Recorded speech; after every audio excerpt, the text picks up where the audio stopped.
अच्छा, सीएम योगी आदित्यनाथ ने केवल शंकराचार्य के मुद्दे पर ही अखिलेश यादव और समाजवादी पार्टी को नहीं घेरा, बल्कि यूपी असेंबली में योगी आदित्यनाथ ने कहा कि हैरानी होती है कि कांग्रेस और समाजवादी पार्टी के नेता वंदे मातरम का विरोध कर रहे हैं। योगी ने कहा कि अगर किसी को वंदे मातरम को लेकर कोई कंफ्यूजन है तो उसे दूर कर ले, कान खोलकर सुन ले।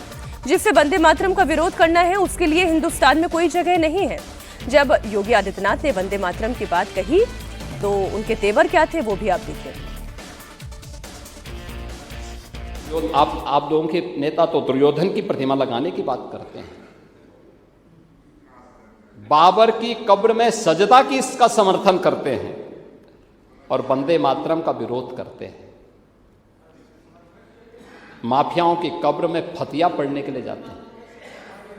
हाँ, करते हैं, कर रहे हैं। आपकी पार्टी के नेता सब बोल रहे हैं, संसद में भी देखो ना, सभी नेता बोल रहे हैं, कांग्रेस के भी और सपा के भी बोल रहे हैं, कह रहे हैं कि वंदे मातरम नहीं गाएंगे, हिंदुस्तान का खाएंगे।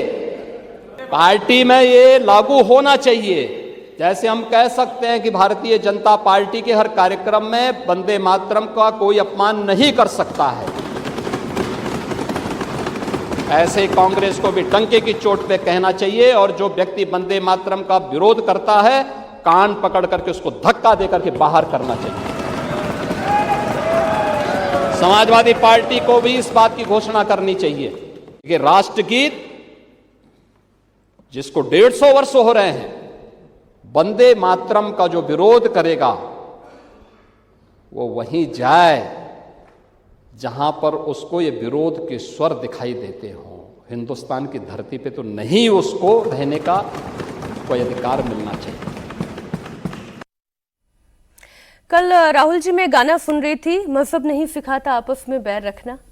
अगर मजहब बैर रखना नहीं सिखाता तो वंदे मातरम बोलने में किसी भी हिंदू को या मुस्लिम को या ईसाई को आपत्ति क्यों है? आप इसके आध्यात्मिक पहलू की तरफ से अगर देखेंगे तो वंदे मातरम कहने पे आपत्ति क्या है? इस गीत को गा लेने में आपत्ति क्या है? सिर्फ कुछ हिंदू शब्दों की वजह से? मेरे ख्याल से कोई आपत्ति होनी नहीं चाहिए। आज़ादी की लड़ाई में ये उद्घोष बना वंदे मातरम।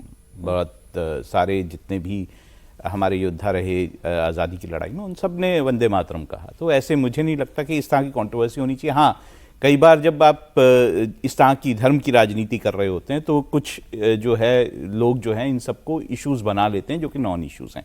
मुझे नहीं लगता कि अगर अपने देश की वंदना का कोई घोष हो उसमें कोई कंट्रोवर्सी होनी चाहिए। और अखिलेश यादव या बाकी सब भी जो लोग हैं जिनका योगी जी जिक्र कर रहे थे, नहीं, कांग्रेस पार्टी के नेता हैं, वो मैं वही बोल रहा हूँ कि उन लोगों को भी इस बारे में क्या विरोध होना चाहिए। कोई ऐसा तो है नहीं कि एंटी मुस्लिम तो ये घोष नहीं है ना, ये तो अपने देश की जिसको हम भारत माँ कहते हैं उसकी वंदना का घोष है। कहाँ परेशानी है? नहीं, कोई परेशानी, ये आपने कहा ना कि इसमें कोई ये मजहबी नारा नहीं है और न मजहबी गीत है।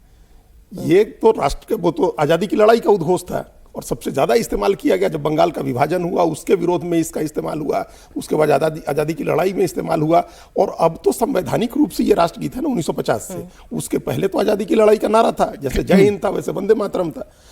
1950 में तो इसको संविधान में शामिल कर लिया गया, राष्ट्रगीत दे दिया गया। तो अब इसमें अब तो आधे अधूरे को नहीं, दो अंतरे को तो वही दो अंतरे चुने गए थे। देखिए, जनगण मन भी तो बहुत लंबा है, 6 7 8 छंद जनगण मन क्यों लिखा गया था इस पे भी कंट्रोवर्सी है। वही दो ही छंद उसके भी लिए गए हैं, वैसे वंदे मातरम के भी 2 ही छंद लिए गए। तो जो ले लिया गया, मान लीजिए अभी भी सरकार ने प्रोटोकॉल एक बना दिया उसका और कहा जब 6 छंद गाए जाएंगे तो अब वो संवैधानिक कानूनी स्थिति है उसमें। कांग्रेस ये क्यों नहीं समझती इस तरीके के विवाद, बेजा विवाद में घुसकर वो अपनी पॉलिटिकल स्थिति खराब करती है देश के नागरिकों के सामने? देखिए, ये क्या है, कुछ जो कट्टरपंथी मुस्लिम लीडर हैं, ज्यादातर मुसलमानों का इसे कोई लेना देना, चूंकि ये आम जीवन में तो शामिल ही नहीं है ना ये सब चीजें, तो उनको ज्यादा मतलब नहीं है। लेकिन कुछ जो कट्टरपंथी मुस्लिम नेता हैं वो अपनी राजनीति साधने के लिए, कट्टरपंथी मुस्लिम वोट बैंक को एक मजबूत अपना कंसोलिडेट करने के लिए इस तरह की बातें करते हैं। जैसे शफीकुर रहमान बर्क ने कह दिया कि हम नहीं गाएंगे संसद में, वंदे मातरम नहीं गाएंगे। ये कहने का कोई मतलब नहीं है, आपको कोई बाध्य नहीं कर रहा है, आप खड़े हो जाइए, जब हो रहा है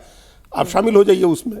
तो ये एक जबरदस्ती की कंट्रोवर्सी है जो कुछ कट्टरपंथी मुस्लिम नेता खड़े करते हैं और कांग्रेस, समाजवादी पार्टी, इस तरह की पार्टियां तमाम नुकसान उठाने के बावजूद, जो शाहबानो केस पर कांग्रेस को हुआ था, इसके बावजूद उस ट्रैप में फंसती हैं, उस तरह की राजनीति को सपोर्ट करती हैं।